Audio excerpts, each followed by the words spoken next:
want you to put yourselves in the defendant's chair. You're waiting for the jury to reach a verdict. Your heart's racing. There's no way they can find you guilty. You're innocent. This is a huge mistake. There's no substantial evidence, no credible witnesses, and a serious lack of DNA. The jury returns and the foreman addresses the judge. We, the jury, find the defendant guilty. That's the only word you hear, is guilty. This isn't even reality anymore. Your life was put in the hands of 12 strangers who perceived things the way they did to find you guilty. So today we're going to talk about the Innocence Project and how this organization helps to exonerate wrongfully convicted criminals such as yourself to find innocence. They were established in 1992 to help right the wrongs of the wrongfully convicted. Now, they only take certain applications, and these applications and cases have to meet certain criteria. They have to be post-conviction, have DNA that can prove innocence, as well as it can't be a charge or an arrest, and it has to be a conviction in the United States. Some select states don't participate. Even though there's multiple reasons why any one person can be wrongfully convicted, the Innocence Project has used select strategies and evidence such as DNA to prove innocence. To date, they have exonerated 367 by DNA.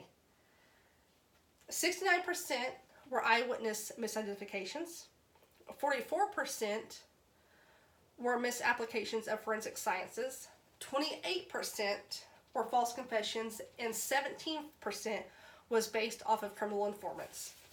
Expert Brandon Garrett, a Duke Law graduate, wrote an article in 2017 that discusses an issue with the lack of publicizing wrongful convictions.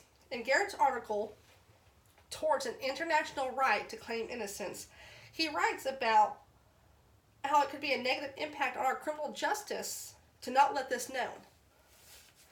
According to his article, wrongful convictions were local problems by other people, not deemed national or even international news.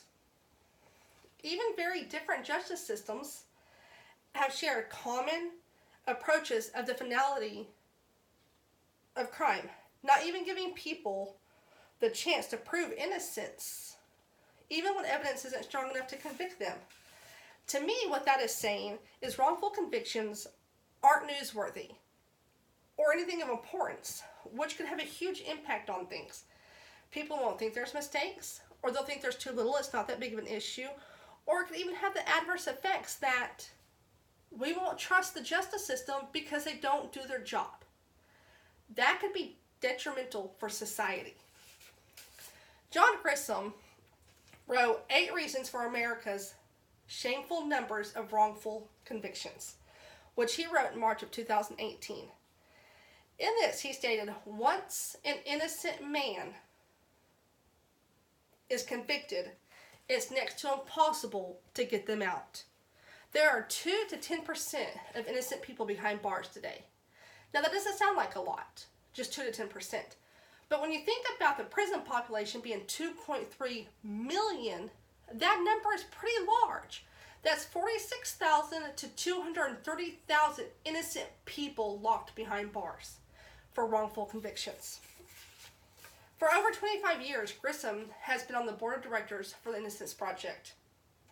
The organization, as of his article in March of 2018, had exonerated, through DNA, 349 innocent people. According to Grissom, wrongful convictions can happen for several reasons: prosecutorial misconduct, false confessions, faulty eyewitness statements, bad police work, sleeping judges, and there's a few more.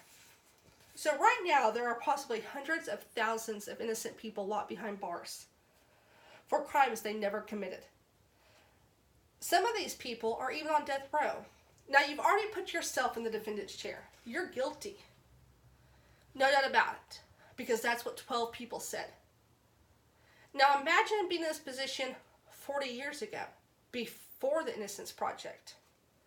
You'll never be able to claim your innocence or your freedom. If it wasn't for people like Garrett and Grissom, who work closely with organizations like the Innocence Project to to help exonerate the wrongfully convicted, there would still be those 379 people locked behind bars. And with their help, they are freeing them. And that's what they've been doing for over 25 years now.